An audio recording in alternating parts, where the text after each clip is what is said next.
क्षमा breaking Jain news.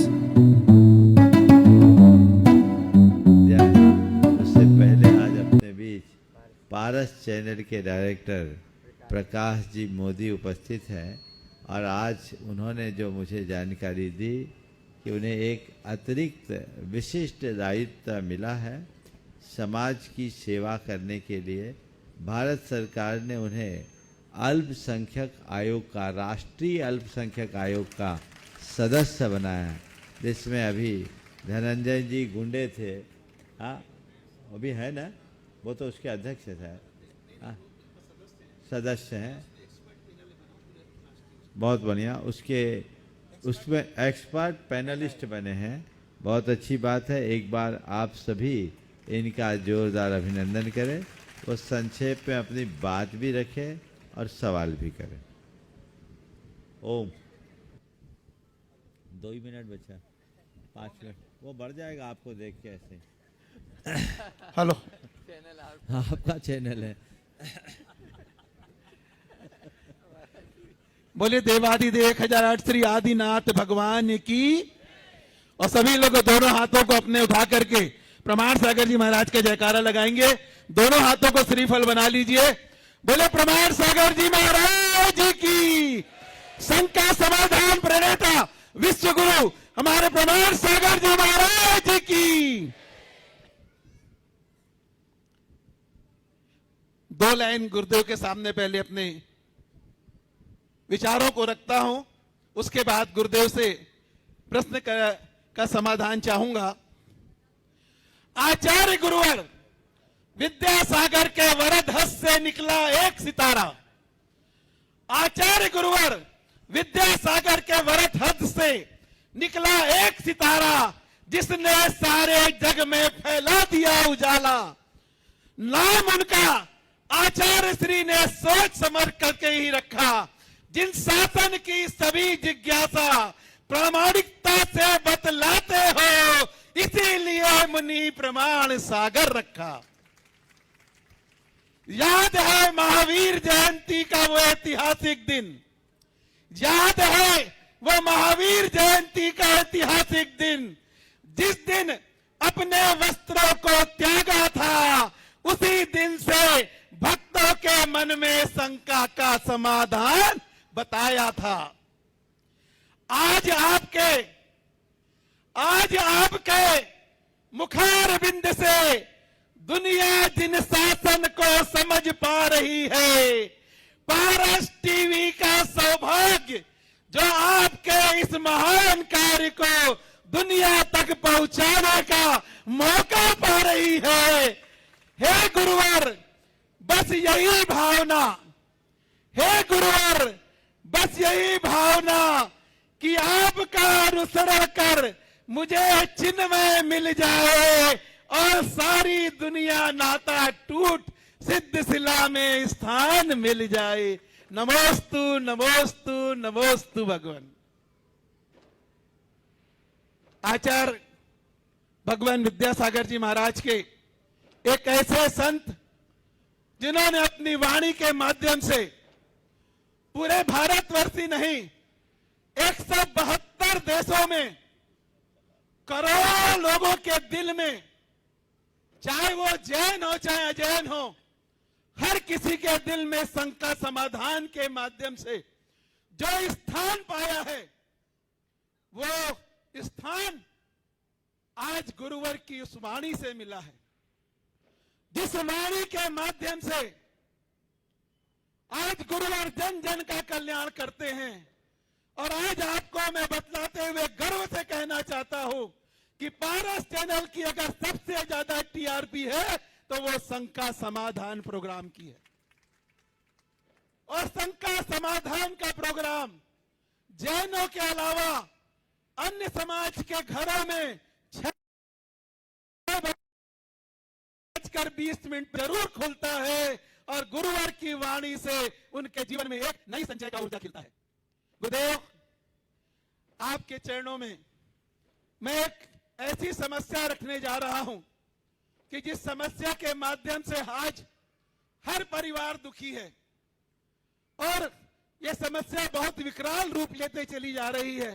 आपने कई बार शंका समाधान के माध्यम से उसका उचित उत्तर दिया है, लेकिन आज भी उसका अनुसरण पुनः आपसे क्वेश्चन कर रहा हूं कि लोगों में एक ऐसा ज्ञान भर दो, एक ऐसी ऊर्जा भर दो कि जिससे हर परिवार का कल्याण हो सके। आज शादी के पहले लड़कियों की नौकरियां बन रही हैं मुसीबत। आज घर के मां बाप अपनी जिंदगी की पूरी पूंजी कमाई कर लगा करके बच्चों को बहुत ऊंची शिक्षा देकर पढ़ाते हैं, और आज वो ऐसी समस्या बनते जा रही है कि आज 30 साल से 35 साल तक के बच्चे अविवाहित बैठे हुए हैं, और इस प्रकार की अनेक प्रकार की समस्याएं उसमें आ रही हैं। आत्मनिर्भर हो जाने के कारण अधिकांश पुत्रियां मां बाप का विरोध करने लगी हैं। नौकरियों में उनका वेतन अधिक हो जाने के कारण कम वेतन वाले लड़के उन्हें पसंद नहीं आते हैं। स्वजाति विवाह बहुत ज्यादा रूप से बढ़ रहा है, और हैदराबाद, पूना, बेंगलोर, दिल्ली जैसे बड़े महानगरों में आज जो कोरिलेशन करके जो बच्चे आज पेइंग गेस्ट के रूप में एक कमरे में रहते हैं, एक बहुत सी समस्याओं का समाधान आ रहा है। गुरुदेव, आपकी वाणी ने करोड़ों अरबों लोगों का कल्याण किया है। आज इस मंच के माध्यम से आपके चरणों में पुनः निवेदन कर रहा हूं कि एक ऐसा का ऊर्जा का संचार कर दें, एक ऐसी भावना लोगों के मन में जागृत कर दें कि इस समस्या का समाधान हो सके। आपसे इस शंका का समाधान चाहता हूं। हे गुरुवर, नमोस्तु नमोस्तु नमोस्तु। आपने बहुत ही ज्वलंत विषय को उपस्थित किया। इस समस्या से हर वर्ग पीड़ित है, चाहे वह समाज का उच्च वर्ग हो, मध्यम वर्ग हो, या निम्न मध्यम आय वर्ग वाले लोग हैं। प्रभावित सब हैं, और मैं आप सबसे कहूं कि ऐसा नहीं होना चाहिए, तो मैं समझता हूं ऐसा कहने से कुछ नहीं होगा, क्योंकि ये तो हम लोग कहते ही आ रहे हैं। रोक लगना चाहिए, ये कहने से भी कुछ नहीं होगा। परिवर्तन आना चाहिए, यह कहने से भी कुछ नहीं होगा। क्या होगा? क्या करना चाहिए? अब परिवर्तन नहीं, पहल शुरू होनी चाहिए, और उस पहल के लिए हमें बच्चे बच्चियों की मानसिकता को ठीक रीति से तैयार करना चाहिए। प्रारंभ से ही बच्चों को हम ठीक ढंग से ट्रेनिंग दें, उन्हें प्रशिक्षित करें, उन्हें ये बात समझाएं कि हमारे जीवन का उद्देश्य क्या है, पढ़ाई नौकरी की जीवन में कितनी उपयोगिता है, परिवार का क्या स्थान है, और परिवार में भी दाम्पत्य जीवन की माधुर्य का आधार क्या है, एक जीवन साथी का चुनाव कितना महत्वपूर्ण है, और जीवन साथी के चुनाव के साथ साथ उसके साथ अपना निभाव कैसे हो, ये सब बहुत जरूरी। आज के समय में ये बहुत बड़ी विडंबना है कि सारी शिक्षाएं दी जाती है, इस प्रकार का कोई कोर्स नहीं है क्या कहीं, जिसकी बहुत ज़्यादा ज़रूरत है, और ये 8वीं क्लास से शुरू होनी चाहिए। 8वीं क्लास में बच्चा आए, उसको वहीं से, क्योंकि 6th के बाद बच्चों में परिवर्तन आना शुरू होता है, हार्मोनल चेंज आते हैं, और उस हार्मोनल चेंज के कारण उनके भाव में, उनकी प्रवृत्ति में, उनकी सोच में बड़ा बदलाव आ जाता है, और फिर धीरे धीरे धीरे धीरे अगर न संभाला जाए तो भटकाव भी आ जाता है। प्रारंभ से उनके लिए इस तरह के कार्यक्रम बनाना चाहिए, उनको समय समय पर प्रशिक्षित करना चाहिए ताकि वे अपने जीवन के विषय में सोचें।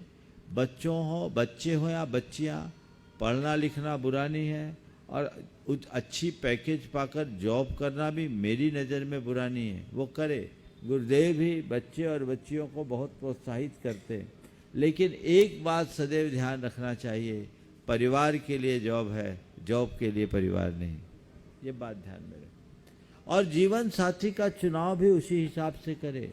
घर परिवार को संभालना हमारी एक बहुत बड़ी जिम्मेदारी है और आपस में एडजस्टमेंट होना चाहिए। अगर स्त्री पुरुषों के बद्ध है, एक दूसरे के बीच सुपेरिटी और इन्फीरियरिटी की बात आने लगेगी तो दाम्पत्य जीवन कभी टिक नहीं पाएगा। दाम्पत्य जीवन तभी और तभी माधुर्य पा पाता है जब उनमें तभी समरसता होती है जब दोनों एक दूसरे के पूरक और प्रेरक बन करके जीते हैं, एक दूसरे के साथ निभा करके चलते हैं। तो उसके लिए वैसा प्रशिक्षण चाहिए और हमने इस दिशा में सोचा भी है। पहले कुछ किया भी था, यहाँ भी करना चाह रहे थे पर समय इतना व्यस्त हो गया, जो हम टाइम चाह रहे थे उस समय हुआ नहीं।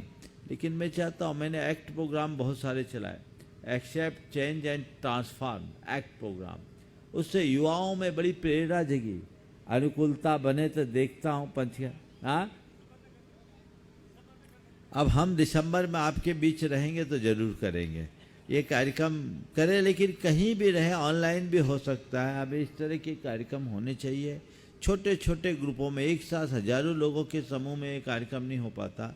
उसमें हम बच्चे और बच्चियों को एक छोटी छोटी संख्याओं में रखें और ये केवल अकेले हमारे बस की बात नहीं है, पूरे देश भर में ये अभियान चलना चाहिए, साधु संतों के माध्यम से, और घर परिवार में भी इस तरह की व्यवस्था होनी चाहिए। बहुत सारे लोग काउंसलिंग करते हैं, बहुत सारे लोग हैं जो अनेक प्रकार के मोटिवेशनल कोर्सेज चलाते हैं, उसके साथ ये कोर्स भी जरूरी है जिससे एक ऐसा क्रैश कोर्स लोगों के लिए तैयार किया जाए जो अपने जीवन के बारे में ठीक निर्णय ले सके, सोच सके, समझ सके और अपनी ज़िंदगी को बखूबी जी सके।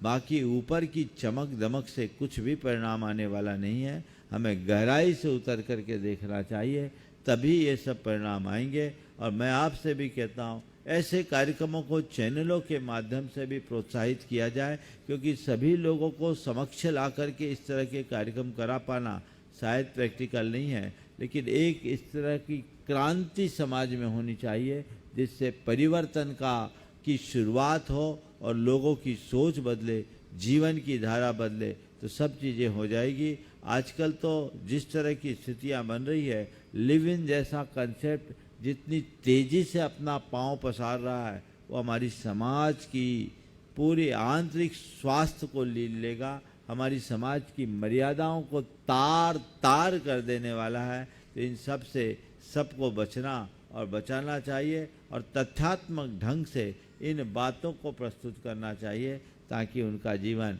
बेहतर हो सके। समय काफ़ी हो गया है, लेकिन एक सवाल केवल संजय गोधा जो झारखंड से आए हैं, हाँ, उनका एक सवाल है जो उनकी बिटिया का सवाल है, उनको दे दे और आज के सत्र को यहीं पर पूरा किया जाए। वहां तक माइक जा रहा है। हाँ, जब तक हाँ, हम माइक चालू कर, मोदी जी का, जब तक वहाँ माइक दे रहे हैं पूज्य गुरुवर, आज जो अल्पसंख्यक आयोग में मुझे एक्सपर्ट पैनल में जो सदस्य बनाया गया है, उसके लिए मैं आपसे मार्गदर्शन चाहूँगा, आपसे मिलता रहूँगा और आप जिस प्रकार का मार्गदर्शन देंगे मैं उस पर कार्य करके समाज के लिए कुछ करना चाहता हूँ। इसमें आप मुझे पूर्ण रूप से आशीर्वाद और सहयोग दें। बहुत सुंदर। प्रकाश जी से अलग से चर्चा करके बात करूँ। हाँ, नमस्तु गुरुवर, मेरा और मेरा परिवार की तरफ से नमस्तु। मेरी बिटिया का प्रश्न है गुरुवर, हे गुरुदेव, हमारे जैन धर्म में जिनवाणी जितनी भी होती है उनका हमारे जीवन में क्या प्रभाव पड़ता है और वो क्या इसका उपयोग है? जो जिनवाणी यानी भगवान की बानी, भगवान की बानी यानी भगवान का संदेश। हमें भगवान ने क्या बताया, यदि उन बातों को हम सुनते हैं, उन्हें आत्मसात करते हैं, तो हमारे जीवन को परिवर्तित कर देता है। इसलिए जीवन में जिनवाणी के प्रति पूर्ण श्रद्धा होना चाहिए।